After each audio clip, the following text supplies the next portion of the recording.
10, 9, 8, 7, 6, 5, 4, 3, 2, 1.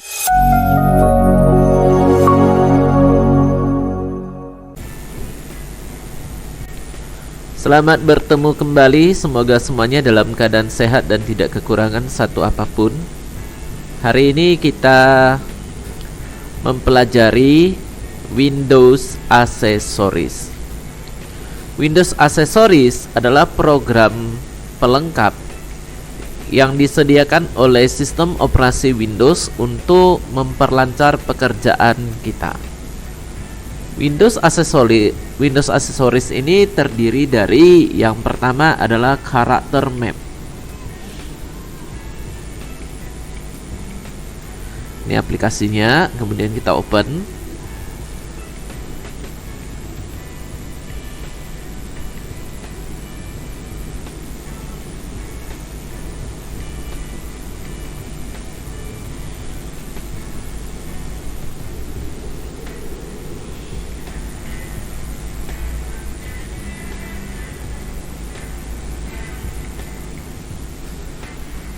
Yang selanjutnya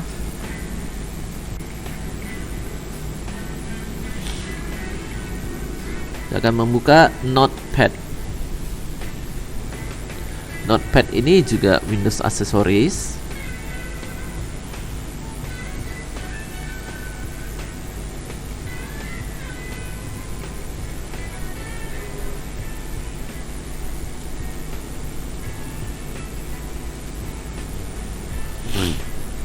Kemudian saya akan membuka WordPad.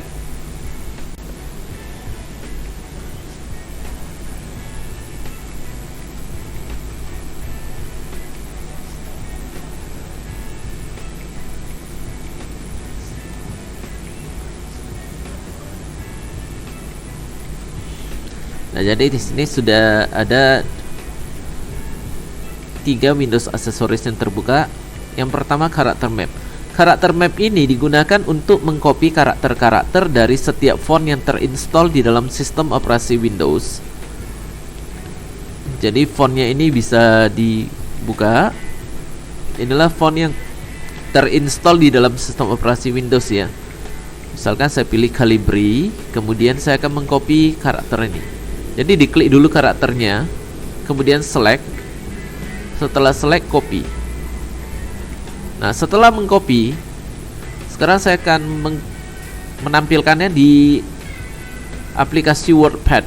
WordPad ini digunakan sebagai pengolah kata. Jadi di sini ada tombol paste-nya. Ini tinggal di paste saja, maka muncullah hasil kopiannya. Kemudian saya juga akan mempaste di Notepad. Buka edit, kemudian paste. Maka muncullah hasil kopiannya. Yang berikutnya, Windows Accessories berikutnya adalah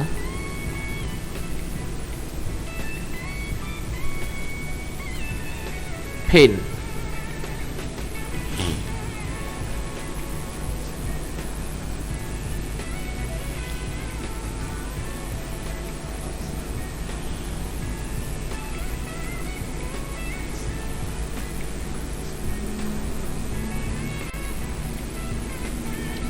Nah, pen ini digunakan untuk melukis ya, untuk menggambar.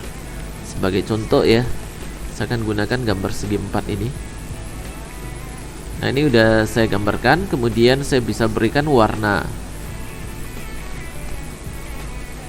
Ini ada fill-nya.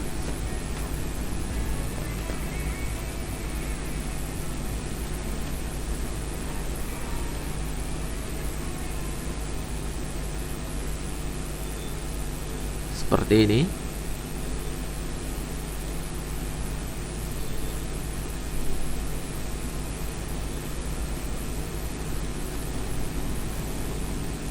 Nah, jadi beginilah kita menggunakan WordPad sebagai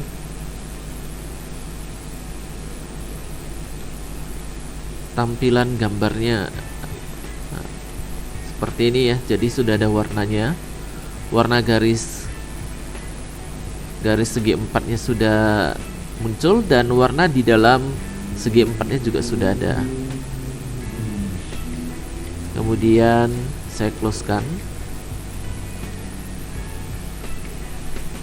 Yang berikutnya WordPad-nya juga saya close. Ya, selanjutnya yang akan saya munculkan adalah Windows Fax and Scan.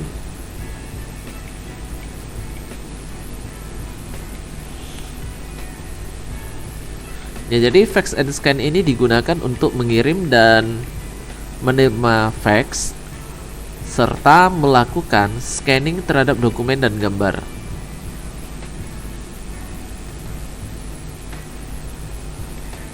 Nah, ini harus terhubung ya ke fax yang memiliki jaringan internet, karena di sini saya tidak memiliki fax modem, jadi tidak bisa dipraktekkan.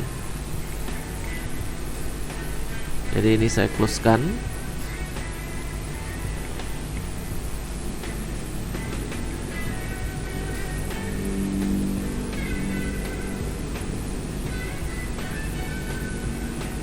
Selanjutnya, sekarang saya akan munculkan Windows aksesoris berikutnya, yaitu Sticky Notes.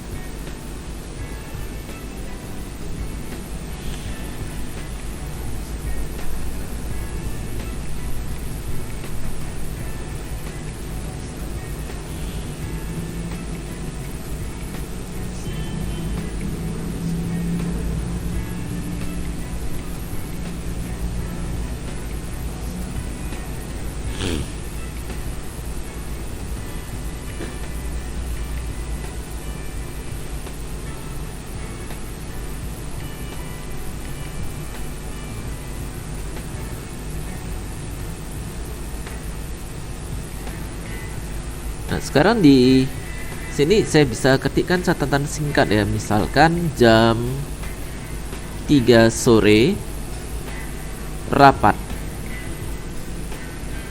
Nah, jadi setelah mengetikkannya saya bisa berikan efek-efeknya. Ini saya blok dulu, saya berikan efek tebal, miring, garis bawah, atau coretan seperti ini. Atau bisa juga saya berikan toggle bullets seperti ini ya. Jadi ada bullets yang muncul. Atau saya akan tambahkan gambar add image. Kemudian saya akan berikan gambar burger.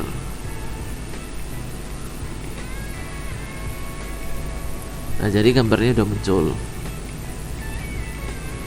Jadi sticky notes ini bisa kita geser-geser posisinya.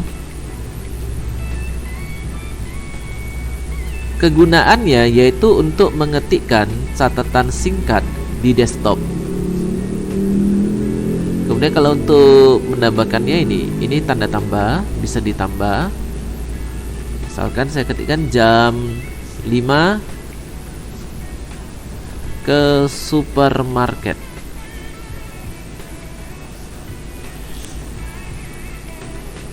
Setelah itu ini bisa saya geser seperti ini, atau bisa saya perkecil ukuran sticky notes-nya. Saya letakkan di sini. Dan 3 titik ini untuk mengatur warnanya ya. Jadi warna sticky notes-nya bisa diganti-ganti.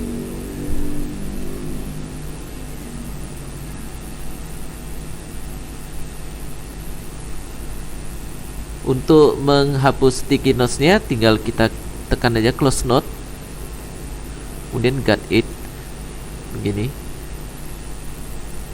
Kemudian ini juga bisa di close. Nah, kemudian kalau mau menghapus dari listnya, ini delete note. Kemudian yang ini juga kita delete. Setelah itu sticky notes-nya di close. Yang selanjutnya adalah Internet Explorer ya. Di sini saya menggunakan Microsoft Edge. Jadi Microsoft Edge ini digunakan untuk menjelajah dunia maya.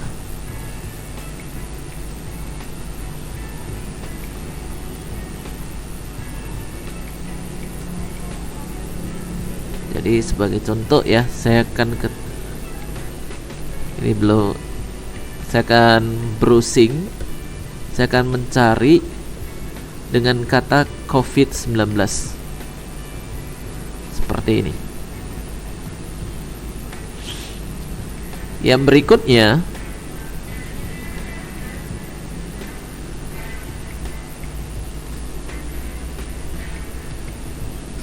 snipping tool.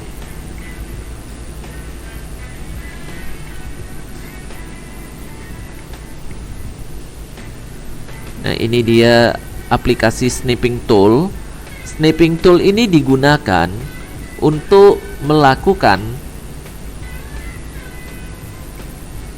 tangkap layar. Sebagai contoh ya, saya tekan dulu tanda tambah ini.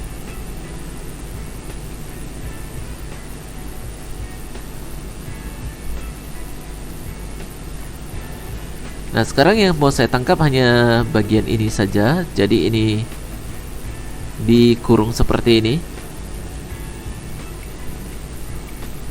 dan hasilnya muncul di snipping tools. Setelah itu bisa kita save 3 titik ini, kemudian save.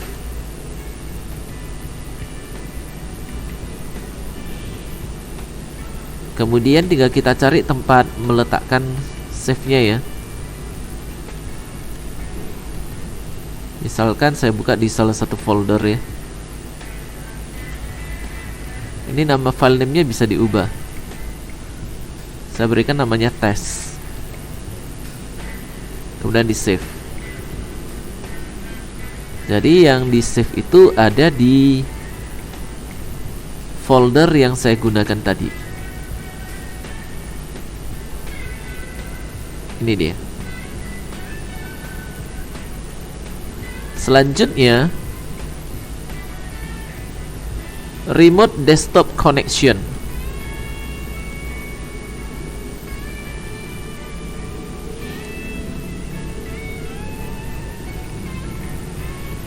Kemudian open.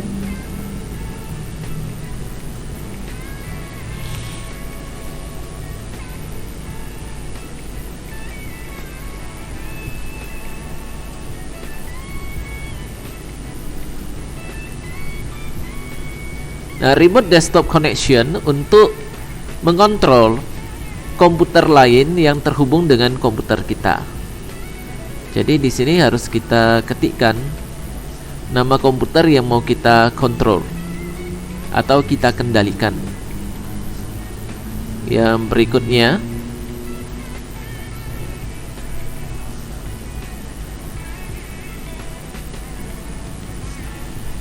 XPS Viewer.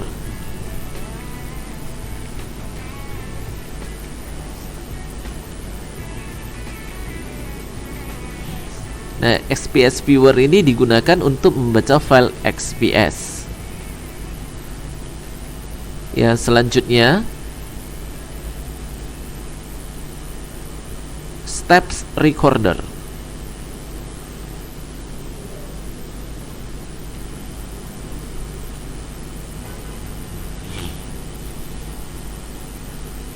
Steps Recorder ini kegunaannya untuk merekam setiap aktivitas di layar.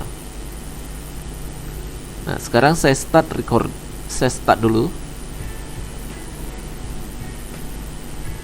Kemudian saya buka ini.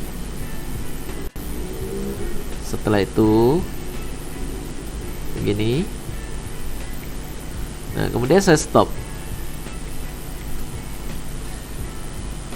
Setelah di stop ini ada keterangannya, ada step yang dilakukan. Step pertama, step kedua, kemudian step ketiga, step keempat, step kelima. Nah, jadi ada 5 stepnya, dan ini bisa di save. Kemudian saya cari dulu, saya buka dulu tempat penyimpanannya. File name-nya saya berikan test 1. Lalu saya save. Kemudian steps recorder ini saya close. Nah, sekarang untuk membuka tempat penyimpanannya, di sini ada muncul file zip ya. File zip ini harus kita ekstrak dulu kalau untuk melihat isinya. Klik kanan, kemudian pilih extract all. Ini ada tempat ekstraknya, kemudian ekstrakkan saja.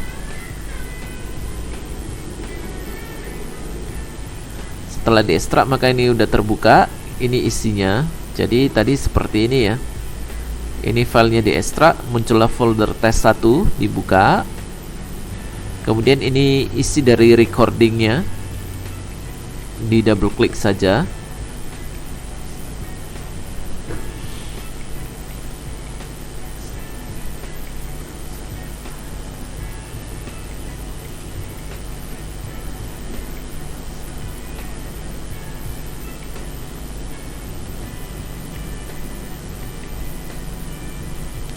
Nah, di sini udah muncul stepnya.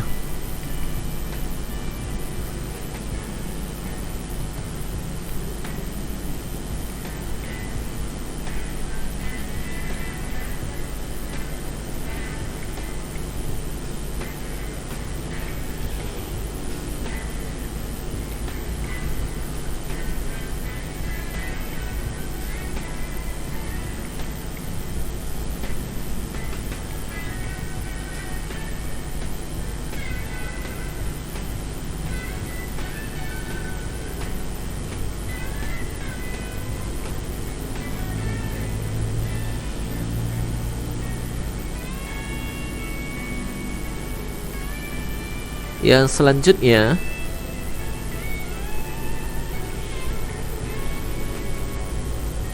yaitu kalkulator.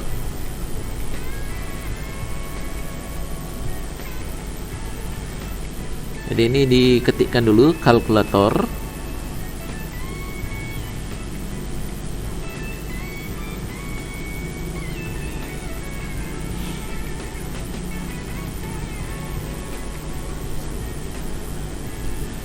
Nah, kalkulator pasti fungsinya untuk melakukan perhitungan ya.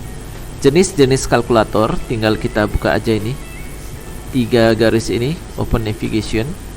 Di sini ada kalkulator standar, scientific, graphing, programmer, date calculation. Kemudian kalau kita mau pilih standar ini. Kalau kita mau pilih scientific, kemudian graphing, setelah itu programmer. Kemudian kalau kita buka di open navigation ya, di sini ada converternya ya. Kegunaannya untuk mengkonversi. Nah, demikianlah untuk Windows aksesoris di dalam Windows 11. Terima kasih dan sampai bertemu kembali pada video selanjutnya.